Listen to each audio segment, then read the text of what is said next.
So I want to take a look at graphing another function. I've chosen this as an even numbered problem from your book. It's number 52. F of x equals the natural log of x over x squared.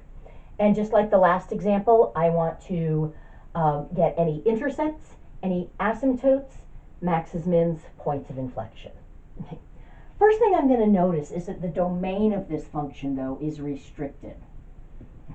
Obviously, x can't be 0 because it's in the denominator, but I also have restrictions because the natural log is in there. And the natural log is only defined for positive numbers. So my domain is just the set of positive numbers from 0 to infinity. Now, one thing that tells me is that there is no y-intercept, because if 0 is not in the domain, I can't plug it in. Now, if I want to find x-intercepts, and I don't know, there could be more than one, there could be none, who knows, I'm going to set this equal to 0. So the natural log of x over x squared equals 0. And I want to remember that a fraction is going to be 0 if the top is 0 and the bottom is not. Now, I've already said the bottom can't be 0. That's not even in our domain. When is the natural log of x equal to 0? Well, remember, this is equivalent to saying that the exponent, log means exponent, the exponent is 0, and that's when e is my base. So saying the natural log of x is 0 is equivalent to saying e to the 0 is equal to x, but I know that e to the 0 is equal to 1. I can also, if I remember the graph of the natural log of x, good to remember that the x-intercept of that graph is 1, 0. So the x-intercept of this graph is also at 1, 0. Excellent. Okay. Now, if I take a look, because I have a finite endpoint here, that finite endpoint, I want to see what happens there. I know it's not in the domain, but I want to know, is that going to be a hole or is that going to be a vertical asymptote? And I kind of need to check anyway, because of course it makes the bottom 0 but not the top, and the natural log of x has a vertical asymptote at 0 that it might bring with it. So I'm going to just take a look at the limit as x goes to 0 from the right of the natural log of x over x squared. Anytime your domain has a finite endpoint like this, you need to take the limit to see if you're starting at a hole or an asymptote. So here, the natural log of x would be going to negative infinity. Again, that's just that graph right here. As we approach 0, we're going down towards negative infinity. X squared is going to 0. Now, that is not an indeterminate form. An indeterminate quotient is when top and bottom both go to 0, or when they both go to plus or minus infinity. Here, they actually agree about where this function is going. The top is going to negative infinity. That says this should be big. The bottom is going to 0. That says the fraction should be big. So they both agree that this fraction should be really, really big. Okay. This wants it to be negative. This was a positive because we were squaring the x, and a negative over a positive is negative. So this limit is negative infinity, so we do have a vertical asymptote. So the y-axis here is going to be a vertical asymptote. Okay.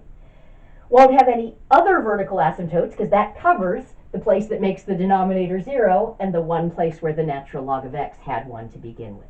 Okay. All right. If I check for horizontal asymptotes, there's no need to check as I go off to negative infinity, because I can't, because it's not in the domain. But I am going to look at the limit as x goes to infinity of the natural log of x over x squared. Now here, that's going off to infinity, and that's going off to infinity. Now that is an indeterminate form, so I can apply L'Hopital's rule. So this will be the limit as x goes to infinity of 1 over x over 2x. That's the limit as x goes to infinity of 1 over 2x squared. The bottom's going to infinity, so the fraction is going to 0. So limit as we go off to infinity is a finite number. We've got a horizontal asymptote at that height. And anytime that height is 0, I like to just write that in, Because if it were at a different height, I'd draw a dotted line, so I'd be unlikely to forget about it. Okay, so that's basically the information that we can get from f. Now, let's take a look at what we can get from f prime. So f prime of x, I'm going to use quotient rule. So I'm going to get low d high, the derivative of the natural log function is 1 over x, minus high, natural log of x, d low is 2x, all over, square the bottom, away we go. Simplifying, that's just x minus 2x ln of x over x to the fourth. Looks like I can factor out an x on the top, so it's times 1 minus 2 ln of x over x to the fourth, and then I can cancel a factor of x. So we get 1 minus 2 ln of x over x cubed. So there's my first derivative, and that's going to be always defined in the domain. It's got some restrictions on its domain. X can't be 0 and x can't be negative, but those were restrictions in the original domain. Okay. So I can say f prime of x will equal 0. Well, a fraction is 0 if the top is 0 and the bottom isn't. And I know x cubed isn't going to be 0 because that's only true at 0, which isn't in our domain. This would mean that the natural log of x was equal to 1/2. Remember, log means exponent, and the natural log is the exponent when e is the base.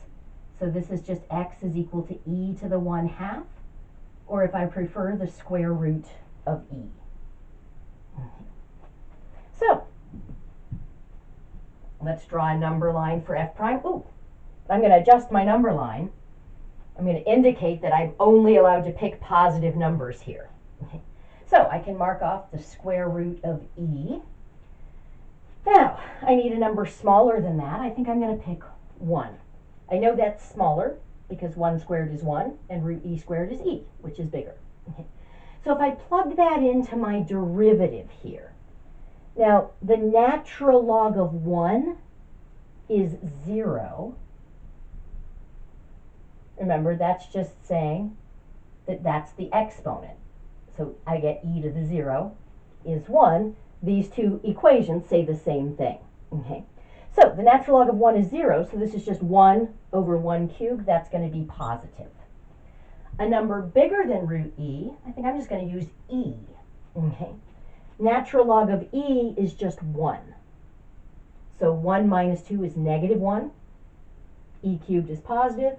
Negative over a positive is negative. So we're going to go up and then down. So I know I have a max at this location. So that just means I need to evaluate f at this critical number, which I can write as either e to the 1/2 or the square root of e. They mean the same thing. So that's going to be the natural log of e to the 1/2 over the square root of e squared. Notice I was flexible. When I'm plugging into the natural log function, I found the exponential version of the name better. Okay. When I was going to square it, I preferred to write it as the square root of e. Because now the log and the exponential function undo each other to give me 1/2. The squaring function and the square root function undo each other to give me e. So I'm getting 1 over 2e. So I'm going to have a max at the square root of e 1 over 2e. I'm just going to indicate that that's a high point so that I remember that when I'm connecting the dots. I'm not being super concerned about drawing this to scale. Honestly, often when you've got exponential and log functions, 1 over 2e is pretty small. If I were to draw this to scale, it would be really hard to see what was happening because it would be so close in here. So I would encourage you to just go online and go into Desmos so that you can see what the graph looks like to scale. I'm sort of exaggerating the vertical scale to make the fact that that's a max a little bit more apparent. Okay. So let's see. We had the f prime. Let me just copy our result. 1 minus 2 ln x over x cubed. So now let's take a look at the second derivative.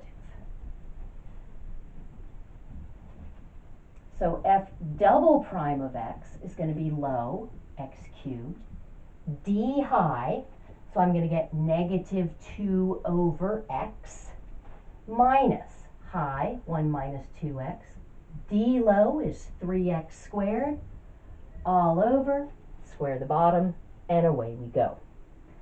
Let's simplify. So that's going to be negative 2x squared, because I can cancel an x. And now I'm just going to distribute this negative and the 3x squared. So I'm going to get minus 5x squared minus, whoops, that wasn't supposed to be 2x, that was supposed to be 2 ln x. I apologize, that piece right there should have been 2 ln x. Okay. So minus 5x squared plus 2 ln x times 3x squared is going to be 6x squared ln of x, all over x to the 6th. And what am I doing? This was minus 3x squared. A minute ago I had written a 5 there. I think I was jumping ahead. I can see this is going to give me negative 5 copies of x squared plus 6x squared ln of x, all over x to the 6th. Let's factor out an x squared times negative 5 plus 6 ln of x, all over x to the 6th. And now I can cancel. So I get negative 5 plus 6 ln of x over x to the 4th. Now, that is always defined on the domain of positive numbers. So I want to take a look at where this thing is 0. So I can say f double prime is going to equal 0 if the top is 0, so negative 5 plus 6 ln of x is 0, and the bottom isn't. So x to the 4th is not equal to 0. Okay, this would mean that 6 ln of x equals 5, ln of x would equal 5/6, x would equal e to the 5/6. So that's the number that I'm going to mark off on my number line for f double prime, and that's going to be to the right of this point, because this, remember, was e to the 1/2, and the exponential function is increasing. So the bigger the exponent, the bigger the result. Okay. So for a number to the left, I'm going to just plug in 1 once again. Natural log of 1 is 0. Okay. That's just a fancy way of saying e to the 0 is 1. Or I can get it graphically by remembering that that's the x-intercept of the natural log function. So when I plug in 1, I just get negative 5 over 1 to the 4th. That's going to be negative, so that we're concave down. I'm happy about that because that includes the interval where that interval includes the point where I had my max, so I know I should be concave down. For a number bigger than that, I'm just going to pick e. Again, natural log of e is just 1. Negative 5 plus 6 is 1 over e to the 4th is positive, so we're going to become concave up. So that tells me that that is the x value for a point of inflection.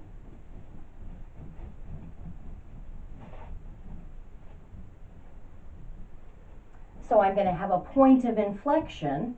The x value is e to the 5/6. The y value is f of e to the 5/6, which would be the natural log of e to the 5/6 over e to the 5/6 squared. Now, the natural log and the exponential function undo each other, so I get 5/6. This is just going to be e to the 5/3 because I multiply the exponents, and so that's 5 over 6e to the 5/3. A lovely number indeed. But I know that e to the 5/6 is to the right of my maximum, so I know the y value is between the y value here and 0. So I can do just a very rough estimate. I'm going to say this is e to the 5/6, and then 5 over 6e to the 5/3. And now it's time to play connect the dots.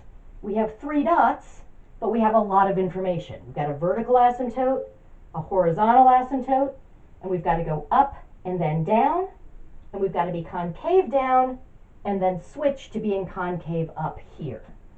So I'm going to start by my vertical asymptote here.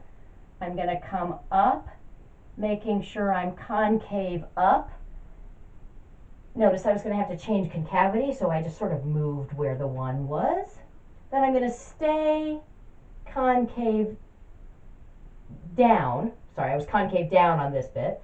Here I'm going to switch to being concave up, which is great because I kind of have to do that to avoid hitting the x-axis anyway, because if I were to try to, if I didn't change concavity, I would cross the x-axis, which we know we don't do.